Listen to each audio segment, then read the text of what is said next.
AP Congress chief YS Sharmila దూకుడు పెంచారు. ఎన్నికల్లో మెజార్టీ సీట్లే గెలవడమే లక్ష్యంగా వరుస సమావేశాలు నిర్వహిస్తున్నారు. ఇవాళ విజయవాడలో కడప జిల్లా నేతలతో వైఎస్ షర్మిల సమావేశమయ్యారు. ఈ సమావేశంలో కడప ఎంపీ సీట్పై హాట్ చర్చ కూడా జరిగింది. ఈ భేటీలో వైఎస్ షర్మిల కడప ఎంపీగా పోటీ చేయాలని నేతలంతా ముక్త కంఠంతో కోరారు.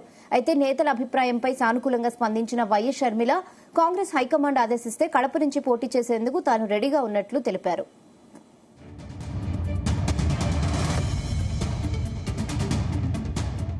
షర్మిల ఈ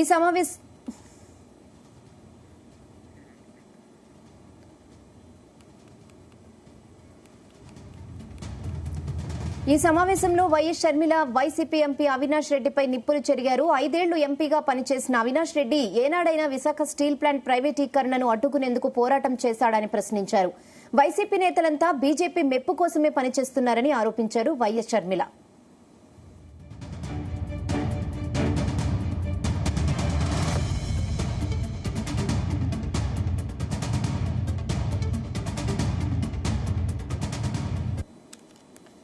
ఈ ఎన్నికలకు సంబంధించి ఎమ్మెల్యే ఎంపీ స్థానాలకు గాను కాంగ్రెస్ పార్టీకి వచ్చిన అప్లికేషన్లు దాదాపు 1500. ఈ 1500 అప్లికేషన్లు స్క్రూటినీలో ఉన్నాయి. ఇంకా ఎక్కడా ఏది ఫైనల్ కాలేదు. అన్ని సర్వేలు జరుగుతున్నాయి. కాంగ్రెస్ పార్టీ పద్ధతి ఏమిటి అంటే, కాంగ్రెస్ పార్టీ మాకంటే, లీడర్ల కంటే, కార్యకర్తల కంటే సుప్రీం. కాంగ్రెస్ పార్టీ ఆదేశిస్తే ఎవరైనా ఎక్కడి నుంచైనా ఎప్పుడైనా ఏ స్థాయిలో ఉన్న లీడర్ అయినా దేనికైనా పోటీకైనా త్యాగానికైనా సిద్ధంగా ఉండాలి. ఇది కాంగ్రెస్ పార్టీ క్రమశిక్షణ.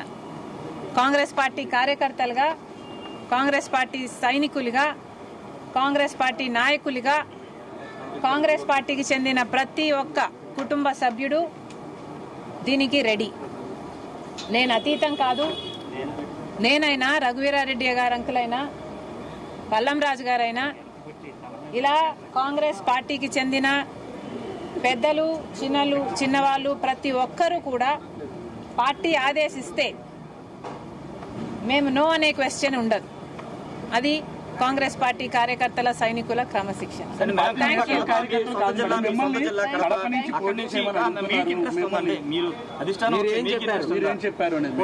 కాంగ్రెస్ పార్టీ ఆదేశిస్తే నేనైనా, రఘువీరారెడ్డి అంకులైనా, పల్లం రాజు గారైనా ఎవరైనా పోటీకి సిద్ధం కావాల్సిందే. కాంగ్రెస్ పార్టీ ఆదేశిస్తే ఎవరైనా పోటీకి సిద్ధమే. మాలో కాంగ్రెస్ పార్టీ కుటుంబంలో ఉన్న ఎవరైనా సిద్ధమే. సజ్జల గారు సమాధానం చెప్పాల్సింది రాష్ట్రంలోని సమస్యల గురించి. సజ్జల గారు సమాధానం చెప్పాల్సింది రేవంత్ రెడ్డి గారు అక్కడ ఎందుకు వచ్చారు, ఏం మాట్లాడారు అన్న విషయం గురించి. మేము ఏ కలలు కంటున్నామో పక్కన పెట్టండి. మీరు ఏ కలలు కంటున్నారో ప్రజలందరూ గమనిస్తున్నారు. మిమ్మల్ని ఇంటికి పంపడానికి ప్రజలందరూ సిద్ధంగా ఉన్నారు. సజ్జల గారు, మళ్లీ చెప్తున్నాం, విశాఖపట్నం ప్రైవేటైజేషన్ కు కాంగ్రెస్ పార్టీ ఒప్పుకోదు. కాంగ్రెస్ పార్టీ ఈరోజు విశాఖపట్నం కోసమైనా, ప్రత్యేక హోదా కోసమైనా, పోలవరం కోసమైనా, రాజధాని కోసమైనా, కడప స్టీల్ ఫ్యాక్టరీ కోసమైనా, ఇలా ఏపీ రీఆర్గనైజేషన్ యాక్ట్ లో ఉన్న ఆంధ్ర రాష్ట్రానికి చెందిన హక్కులన్నిటి కోసం కొట్లాడుతున్న ఏకైక పార్టీ కాంగ్రెస్ పార్టీ. ఈరోజు సజ్జల గారిని అడుగుతున్నాము, అవినాష్ రెడ్డి గారు జగన్మోహన్ రెడ్డి గారి సొంత కజిన్. మరి అట్లాంటప్పుడు వైసీపీలో ఎంపీగా ఉండి కూడా అవినాష్ రెడ్డి గారు ఎందుకని కడప స్టీల్ ఫ్యాక్టరీ కోసం ఏ పోరాటము చేయలేదు? ఇంతవరకు కడప స్టీల్ ఫ్యాక్టరీ ఎందుకు రాలేదో ముందు సజ్జల గారు, అవినాష్ రెడ్డి గారు, జగన్మోహన్ రెడ్డి గారు సమాధానం చెప్పాలి.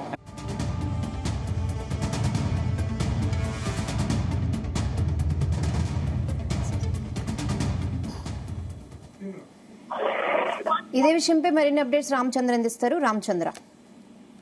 రెహానా, వైఎస్ షర్మిల కడప నుంచి పార్లమెంట్ స్థానం నుంచి పోటీ చేసేది ఖాయంగా కనిపిస్తోంది. ఎందుకంటే ఇవాళ కడప జిల్లా నేతలతో ఆమె ప్రత్యేక సమావేశము విజయవాడలో ఉన్నటువంటి ఆంధ్రరత్న భవన్ ఏపీ కాంగ్రెస్ కార్యాలయం ఏదైతే ఉందో అక్కడ ప్రత్యేక సమావేశం నిర్వహించారు.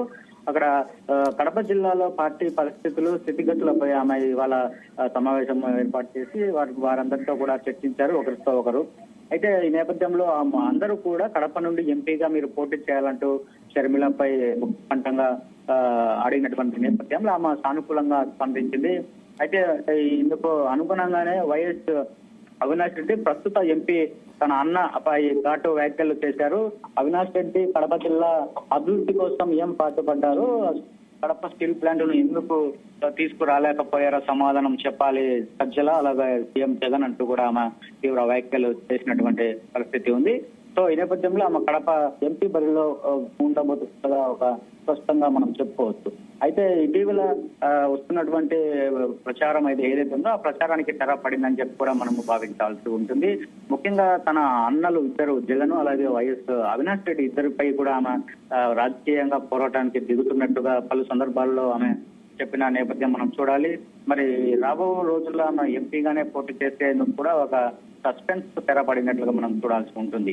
ఆమె ఇంకా త్వరలో కడపలో ఎంపీగా కాంగ్రెస్ పార్టీ నుంచి పోటీ చేసేందుకు కూడా సన్నాహాలు జరుగుతున్నట్లు తెలుస్తోంది.